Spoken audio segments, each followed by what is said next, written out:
At that time on Friday, we considered and took advice as to whether that attack met the threshold to be declared a terrorist incident.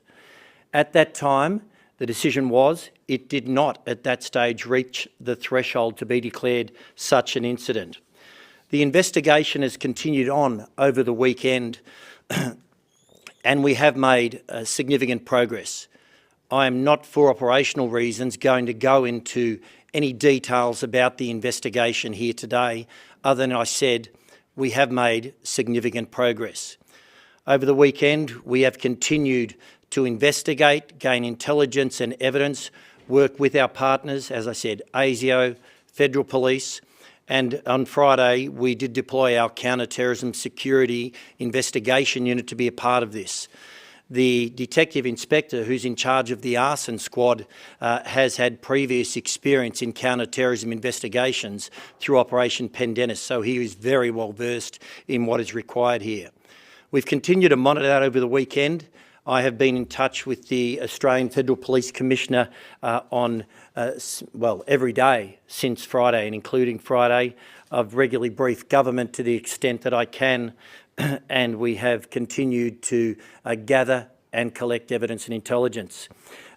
Yesterday morning, myself and Reece Kershaw, the Commissioner, determined that it would be appropriate to hold a joint management committee meeting this morning. That is a strategic group led by Deputy Commissioners from AFP and Victoria Police and the Assistant Commissioners in charge of our counter-terrorism areas, along with ASIO. They were briefed on the extent of the investigation this morning, the evidence that's been gathered, and as I said, the intelligence that has been gained. That Joint Management Committee meeting has recommended that their belief is that this is likely a terrorist incident that has occurred. Based on that advice, we will now transition the investigation under the umbrella of the Joint Counter-Terrorism Team, which is a joint team ran by the Australian Federal Police and Victoria Police with expertise in these investigations, and we will continue that investigation. As I said, they will continue to be supported, though, by our arson and explosives detectives and a range of other Victoria Police specialist resources. In terms of the reassurance patrols and for the community, the Jewish community, we have ensured that we have increased police in the areas, increased visibility, and making sure we're out and about at synagogues, at other places of worship, at places of significance to the Jewish community. And the investigation will now take its course and will follow where the evidence takes us. I'm happy to answer questions, but first of all, I will call on Chrissy Barrett, Deputy Commissioner from the Australian Federal Police, and then after her, the Premier. Thank you and good afternoon. I am AFP Deputy Commissioner for National Security, Chrissy Barrett. The decision by the Joint Management Committee today to transition the Adass Israel Synagogue fire attack to the Victorian Joint Counter-Terrorism Team is a crucial turning point in this investigation. I want to thank Victoria Police investigators for the significant information they have gathered so far, which has helped lead us to believe that this is likely to be a politically motivated attack. This is now a terrorism investigation led by the Victorian Joint Counter-Terrorism Team, which includes Victoria Police, the AFP and ASIO.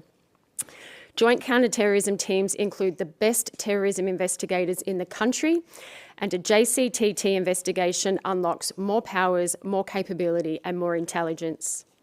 Since the attack, the AFP, ASIO and Victoria Police have been in regular contact and sharing relevant information. What this means is that now it has been allocated to the Joint Counter-Terrorism Team, we are already well prepared, well briefed and well progressed. Now I want to reinforce a message from the AFP. We have a number of ongoing investigations that relate to prohibited hate symbols, terrorism and foreign interference.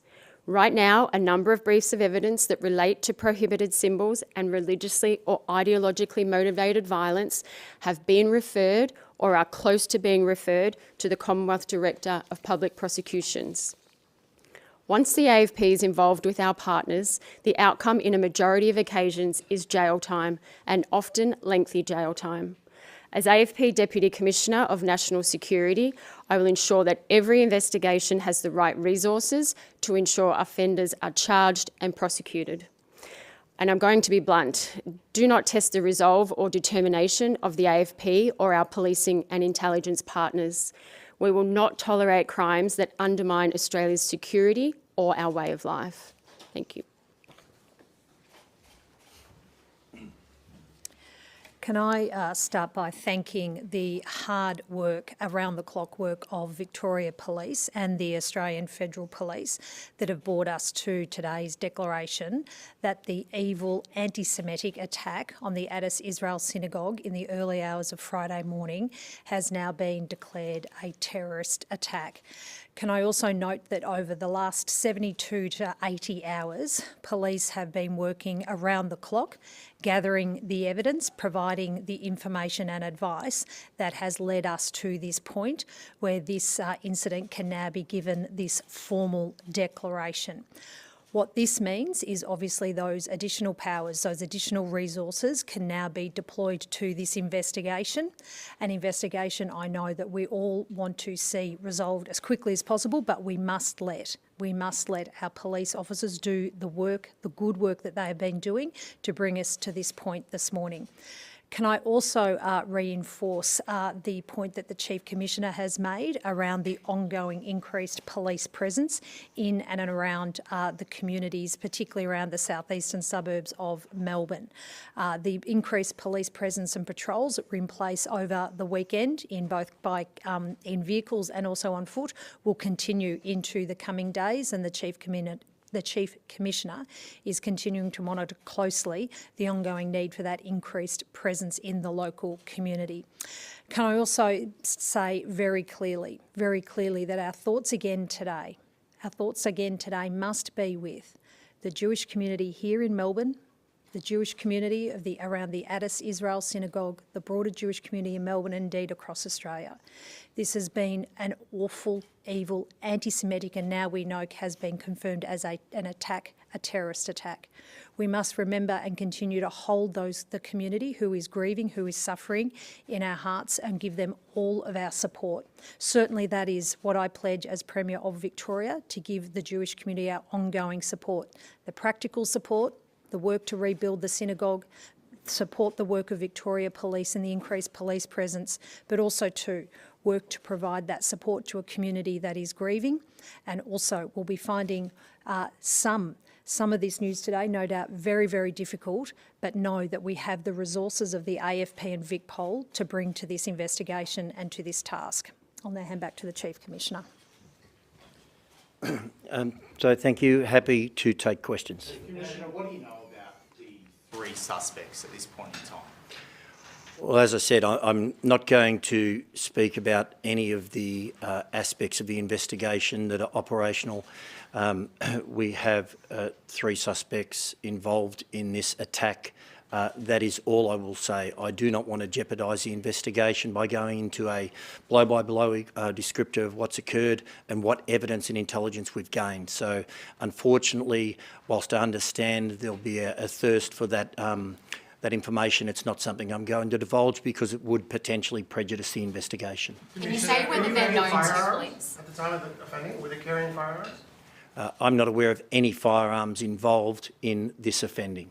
Can you say whether they were known to police? I did not. I said we have 3 suspects, and that is all I'm saying at this stage in respect to the operational aspects of the investigation. Are you able to explain why it wasn't declared a likely terrorist attack on Friday? What information didn't you have? And then just the semantic point possibly, I noticed you said it was likely a terrorist attack, but the Premier said it was a terrorist.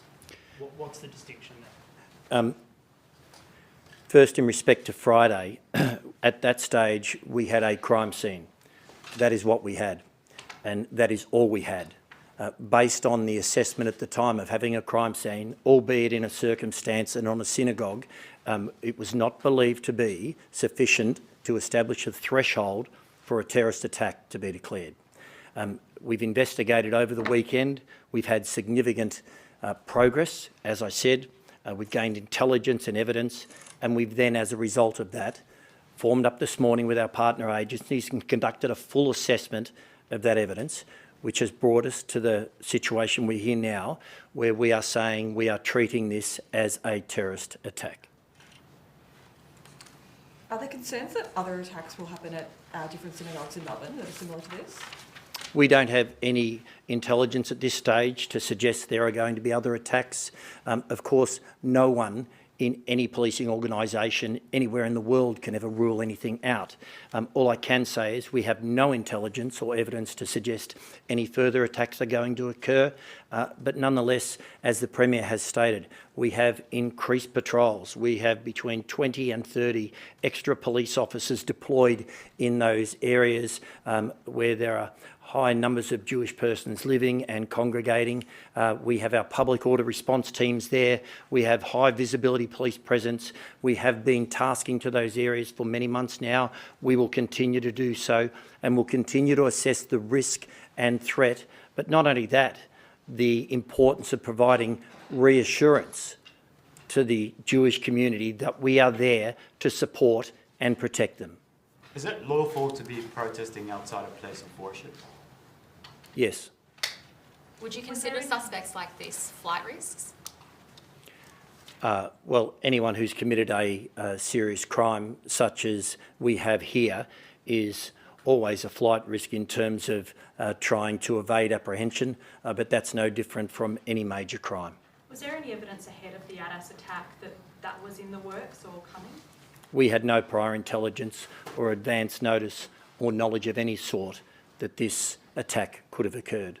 Is Victoria Police still taking primacy in the investigation, even though it's been declared a likely terrorist attack? No, primacy now sits with the Joint Counter-Terrorism Team. How does that work? And that means we have equally committed, and we have trained and worked together over the years. We work together and they then take primacy as an investigative body and call on all the resources of ASIO, Australian Federal Police, Victoria Police, and indeed any partner agencies. There are joint counter-terrorism teams exist right across the nation. We train and exercise nationally. We support each other nationally. It allows us to scale up and scale down. So what it realistically means is we have the best resources, the best skilled investigators, people who are expert in this field, and we will throw everything we can at this investigation to resolve it.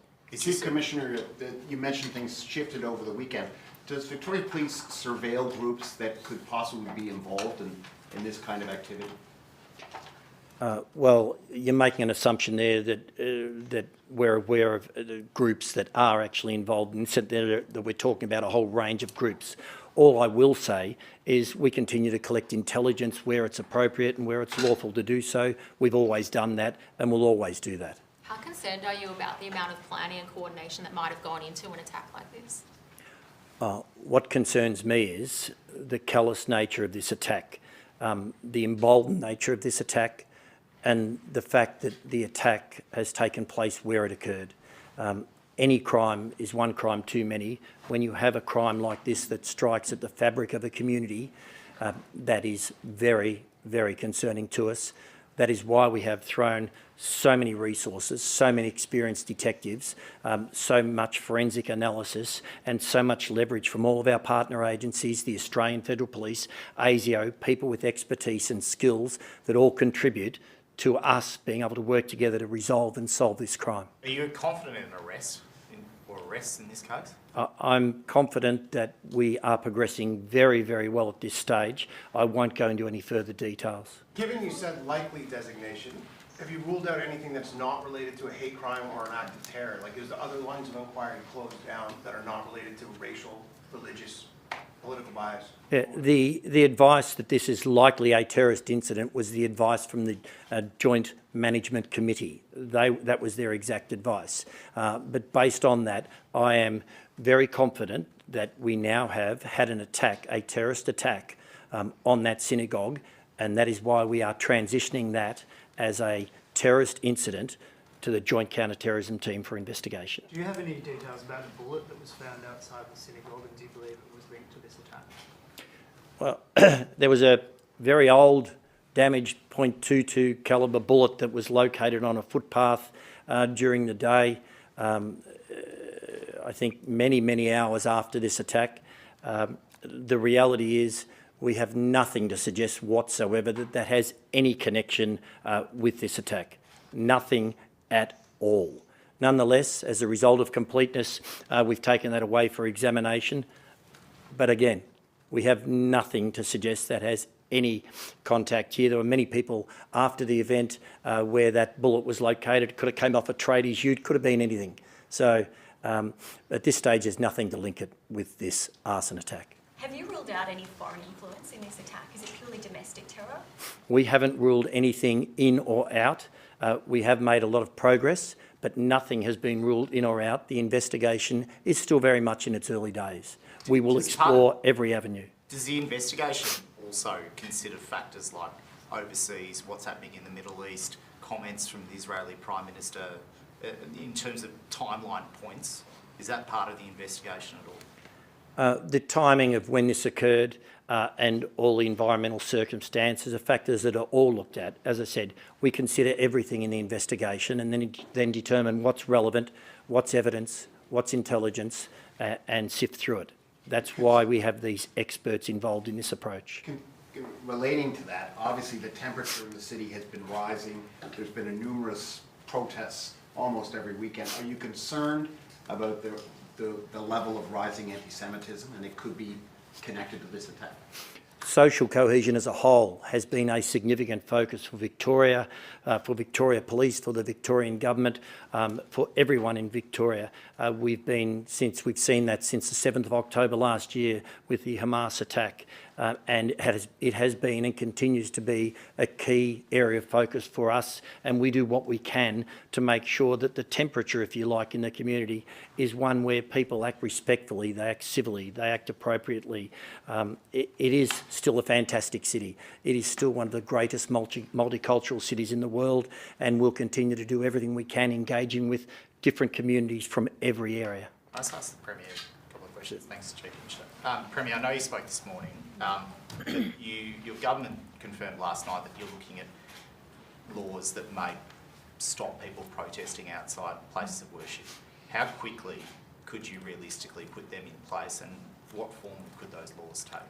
Well, I'm seeking immediate advice on looking at how we can change and strengthen the laws to protect people going to their place of worship, to practice their faith, to pray to their God, as everyone of faith has the absolute right to do so in this city and state, safely and without fear.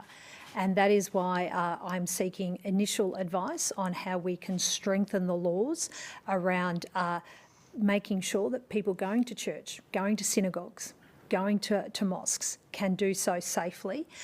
There are a range of options that are available to us. One example that I can point to is the arrangements that we've had in place in Victoria for some time now around making sure that women accessing termination services are provided, they're able to get that health treatment and that health support free from being heckled and protest. So there are examples here already, but it is too early to say. Our focus is though, looking at what we can do to strengthen the law to make sure that that Victoria Police have the powers and tools they need.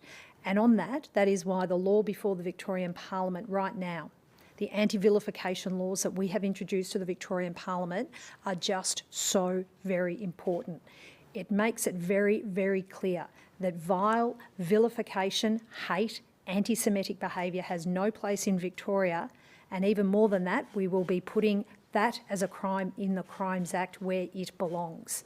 And so that is another example of where we have already moved to strengthen the laws around making it absolutely clear that there is no place in this state for this vile, in this instance, anti-Semitic, evil behaviour here in Victoria. Why has it taken a now likely terrorist act at a synagogue for the government to change its mind on laws protecting people going to faith places? Simon, that characterisation is not correct. We have always been focused on looking at how we can provide police with the tools and resources and the powers that they need to support our community. And the Chief Commissioner and I have had many conversations and discussions, and we saw back in September how Victoria Police deployed its tools and resources in the face of some really difficult protests and circumstances.